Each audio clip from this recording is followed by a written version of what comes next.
Colonel Sophia Qureshi पर मुतनाज़ा बयान का मामला। सुप्रीम कोर्ट ने मिनिस्टर विजय शाह को लगाई फटकार। हम माफी को नहीं मंजूर कर रहे। सुप्रीम कोर्ट ने कहा कि हम माफी को नहीं मंजूर कर रहे। एफआईआर की जांच के लिए एसआईटी तश्कील दी। सुप्रीम कोर्ट ने मध्य प्रदेश सरकार को नोटिस जारी किया है। ऑपरेशन सिंदूर के दौरान मीडिया के सामने पाकिस्तान पर भारतीय फौज की सटीक कार्रवाई की जानकारी देने वाली फौजी ऑफिसर कर्नल सोफिया कुरैशी पर मध्य प्रदेश सरकार के वजीर विजय शाह ने काबिले एतराज बयान दिया था और इसी मामले में वजीर विजय शाह के माफीनामे को सुप्रीम कोर्ट ने खारिज कर दिया है। साथ ही सुनवाई के दौरान सुप्रीम कोर्ट ने वजीर विजय शाह को कड़ी फटकार भी लगाई है।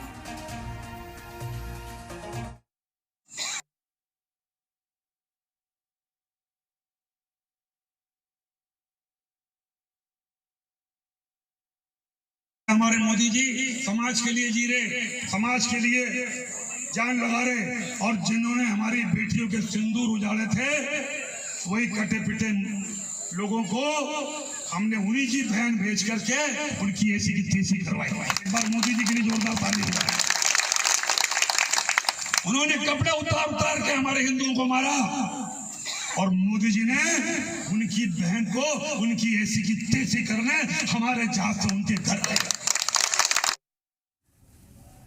तो लगातार आपको बता रहे हैं कि किस तरह से आज कर्नल सोफिया कुरैशी पर मुतनाज़ा बयान के मामले में सुप्रीम कोर्ट ने वजीर विजय शाह को कड़ी फटकार लगाई है। माफी को हम मंजूर नहीं कर रहे, सुप्रीम कोर्ट ने साफ तौर पर यह कहा है। और हमारे साथ मौजूद हैं सुप्रीम कोर्ट के बेहद सीनियर वकील एडवोकेट शाहिद अली साहब। शाहिद अली साहब, बहुत आपका वेलकम करना चाहेंगे सलाम टीवी की इस खास डिस्कशन में। और पहले आपसे रिएक्शन जानना चाहेंगे, सुप्रीम कोर्ट की तरफ से कड़ी फटकार लगाई गई है, क्या कुछ और कहा गया है, तकनीकी तौर पर समझना चाहेंगे सर? जी बिल्कुल सही बात है। देखिए, ऑनरेबल सुप्रीम कोर्ट ने जो बात कही है वही कानून है, और कोई भी कानून ऐसा नहीं है जहां पर सजा का प्रावधान है। कुछ ऑफेंसेस होते हैं जहां पर आप माफी मांग सकते हैं। अगर कंटेम्प्ट ऑफ कोर्ट हो गया, यानी आपने कोर्ट की अवमानना कर दी, वहां आपने माफी मांग ली, आपका काम हो गया जी। लेकिन कुछ ऑफेंसेस ऐसे होते हैं जो कि धार्मिक उन्माद फैलाने वाले, देश को तोड़ने वाले, जो डेंजरस होते हैं या आतंकवादी गतिविधियों वाले, वो माफी से काम उसका नहीं चलता है। ऑफेंस ऑलरेडी हो चुका है और उसकी सजा जो हमारी आईपीसी या बीएनएस निर्धारित करती है, तो बीएनएस के मुताबिक सजा होगी। जो इसमें आपके यूएपीए के तहत भी हम इसमें कार्रवाई की डिमांड कर रहे हैं।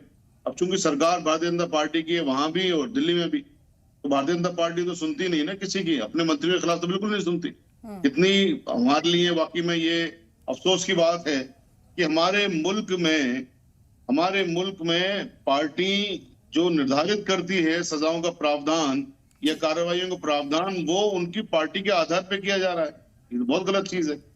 तो हकीकत में होना तो ये चाहिए था, अब तुमने गिरफ्तार हो जाना चाहिए था, रेजिग्नेशन होना चाहिए था। ऑनरेबल सुप्रीम कोर्ट में आज ही उनको फटकार नहीं पड़ी है, इससे पहले 2 बार और उनको फटकार पड़ चुकी है जी। लेकिन उसके बावजूद भी ना तो भारतीय जनता पार्टी की समझ में आ रही चीजें, ना उनकी सरकारों की समझ में आ रही, ना उनके खुद विजय शाह जो हैं उनके खुद दिमाग में आ रही कि भाई मैं अपनी पार्टी की क्यों इतनी बेइज्जती करवा रहा हूँ, रेजिग्नेशन दूं, जेल जाएं और जेल जाने के बाद में जो भी कोई निर्णय होगा आफ्टर एविडेंसेस आर रिकॉर्डेड, उसके बाद वो हो जाएगा।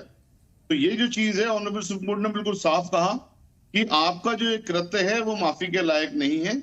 ये कंटेम्प्ट ऑफ कोर्ट नहीं है कि आपने माफी मांग ली, बात खत्म होगी। आपने एक ऑफेंस किया है और उसकी सजा जो बीएनएस के मुताबिक है उसके अंतर्गत आपके खिलाफ कार्रवाई होगी। अब उसमें जो प्रक्रिया है कोर्ट की, नोटिस कर देना, मध्य प्रदेश सरकार को नोटिस करके वो 28 तारीख को जवाब देंगे अपना, वो एक प्रक्रिया है, उस प्रक्रिया से गुजरना पड़ेगा। तो ना तो उन्होंने उनकी जो एफआईआर है उस पर अरेस्ट पे कोई स्टे किया है, ना किसी तरह का कोई और उसको स्टे का ऑर्डर किया है। तो मेरा अपना मानना यह है कि ऑनरेबल सुप्रीम कोर्ट से भी जो स्टे नहीं है, तो यहाँ पर जरा सी भी गैरत है मध्य प्रदेश सरकार के अंदर और एडमिनिस्ट्रेशन के अंदर, तो उसमें फौरन इसकी विजय शाह की गिरफ्तारी होनी चाहिए और उसे रेजिग्नेशन दिलवाना जाना चाहिए। बिल्कुल शाहिद अली साहब, आपसे ये भी हम यहाँ पर अपने नाज़रीन के सामने रखना चाहेंगे। एसआईटी की बाकायदा तश्कील की बात की गई है और मध्य प्रदेश जो गवर्नमेंट है उसको भी कहीं ना कहीं फटकार लगाई गई है। एक नज़ीर साबित हुआ है कि आप कम से कम जो देश के हित के मामले हैं, सिक्योरिटी से जुड़े मामले हैं, और ऐसे हसास मौके पर जब पूरा देश एक खड़ा है, हर सियासी पार्टी जो है वो सरकार के साथ खड़ी है, हम क्या बोल रहे हैं, क्या लिख रहे हैं, क्या कह रहे हैं, सभी कुछ पब्लिक डोमिनेंस पे है। कम से कम अब तो ये नजीर बनेगी कि सोच समझ के बोलना है। बिल्कुल, देखिए, जब हमारा देश ऐसे मुहाने पे खड़ा हुआ है बिल्कुल कि जहां पर आतंकवादी गतिविधियां पड़ोसी मुल्क के जरिए करी जाती हैं हमारे मुल्क के अंदर, जी सर, और उन आतंकवादी गतिविधियों का जवाब देने के लिए वहां पर हम लोग की तरफ से जो कार्रवाई होती है वो हम लोग की तरफ से फौज लड़ती है दरअसल वहां पर जाकर के। और फौज में भी आज अगर धर्म को लेके आ जाओगे बीच में, तो आपने देश की राजनीति में तो हिंदू मुसलमान किया हुआ है। चलिए, यहाँ तो आपको वोट मिलते हैं, आपकी राजनीति के लिए ईंधन है वो, लेकिन कम से कम फौज को तो बख्श दो, जो हमारे लिए अपनी जान की बाजियां लगा रहे हैं बिना धर्म को देखे हुए, वो अपने कम से कम वहां पे तो बख्श दीजिए। अब अगर वहां पर भी ये वाली बातें करेंगे तो ये तो देश के लिए घातक है ना।